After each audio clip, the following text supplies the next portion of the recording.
we're going to turn our attention to Iran because it is enriching uranium levels that breach the 2015 nuclear agreement. President Trump responded with a warning for Iran amid the rising tension between our two countries. Joining us from Washington, D.C., Yahoo Finance's Jessica Smith. What is the president saying?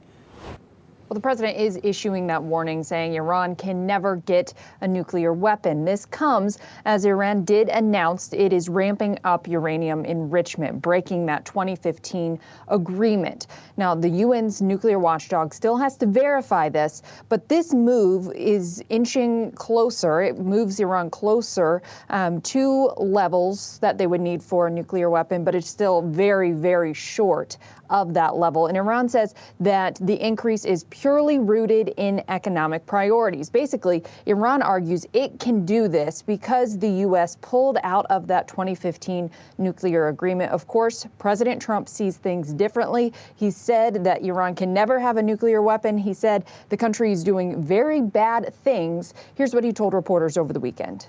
Iran better be careful, because you enrich for one reason. And I won't tell you what that reason is, but it's no good. They better be careful.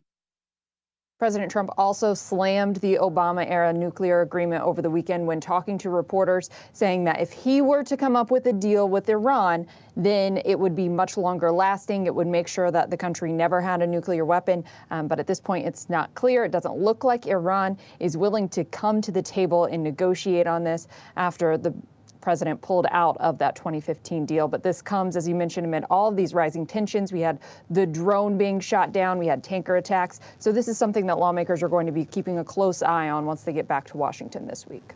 Jess, thank you very much. To the president's point, Iran could buy the fuel it needs, whether it's for commercial nuclear reactors to generate electricity or for research. It can buy that on the international market. It doesn't need to enrich. So doesn't the president have some, I don't know what the word is here, but some validity when he says they don't need to do this unless they are intending to build a nuke? Yeah, absolutely. This is definitely about building a nuclear weapon. And Iran is just testing the waters. They actually put a 60-day ultimatum for the European countries that also signed that nuclear deal that the U.S. pulled out of last year, saying give us, they gave them 60 days to help them with the sanctions when it comes to oil. And it's like, if you help us with the sanctions, we won't enrich our uranium. And it's like, well, you know what? They're doing the best they can, but Iran is definitely going to go forward with their ambitions.